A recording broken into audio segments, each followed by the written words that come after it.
Eh ben, téléphonez-lui. Vous savez bien qu'avec la mode du portable, toutes les cabines téléphoniques ont été supprimées. Oui!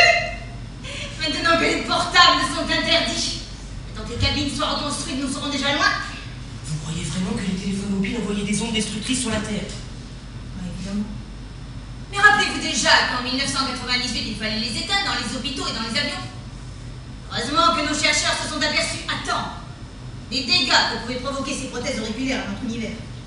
En attendant, je ne peux pas joindre maman. C'était quand même bien pratique.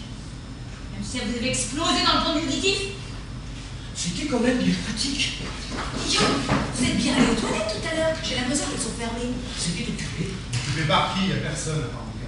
J'ai pourtant bien senti la présence de quelqu'un. Je me demande bien ce que vous auriez pu sentir, à part vous-même. Bonsoir. Bonsoir. Ah, vous voyez, c'était simplement occupé. Evelyne, il y en a déjà en pyjama. Écoutez, vous m'emmerdez pas maintenant. On va dire que j'ai eu la flemme de ma vie avant de partir. Un point. Entrée. Ok. Bonsoir. Bonsoir. Bonsoir. On se connaît, non? Il était pas... Non, je pense pas qu'on ait gardé les vaches ensemble. Vous dites, Marie, ce ne sera pas votre suiveur. Grand horreur. L'autre faisait plus viril, il avait l'air moins con. Je comprends. C'est vous qui étiez aux toilettes? Que voulez-vous que nous fassions à deux dans les toilettes? Je sais pas.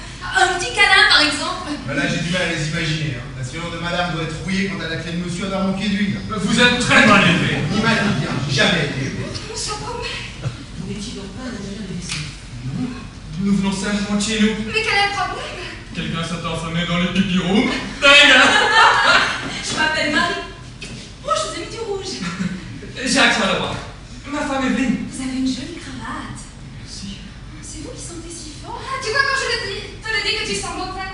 Quand j'étais mon gant toilette. C'était plus un gant, c'était devenu un bout de chiffon. Si je peux me permettre, je trouve beaucoup plus hygiénique de faire sa toilette avec les mains.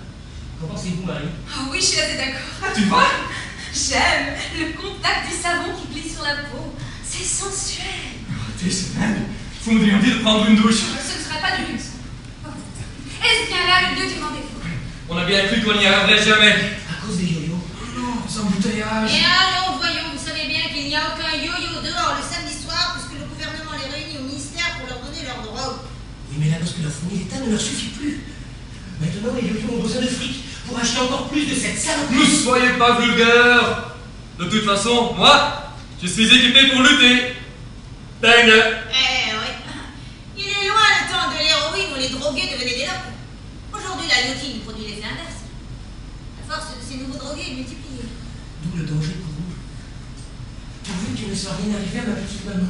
Moi, depuis que mon voisin se fait tuer par un yo-yo pour 10 €, j'ai acheté un super vapeau. Tu étais bien obligé pour éviter de payer une amende. D'autant qu'elle a augmenté.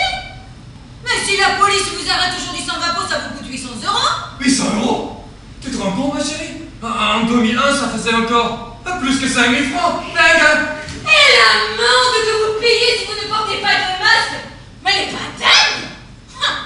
Un texte pour nous protéger contre les yo-yo et contre la pollution, donc c'est notre pognon, ouais. Enfin, il faut bien que l'État trouve l'argent quelque part pour acheter la liotine qui distribue le samedi soir. Bien sûr, mon cœur. Quant à la pollution, le port du masque me paraît indispensable. De même qu'à une certaine époque, il fallait mettre sa ceinture de sécurité pour limiter les dégâts lors d'un accident. Enfin, assez philosophique. Ouais, chacun son truc. Au fait, faut-il s'annoncer à quelqu'un?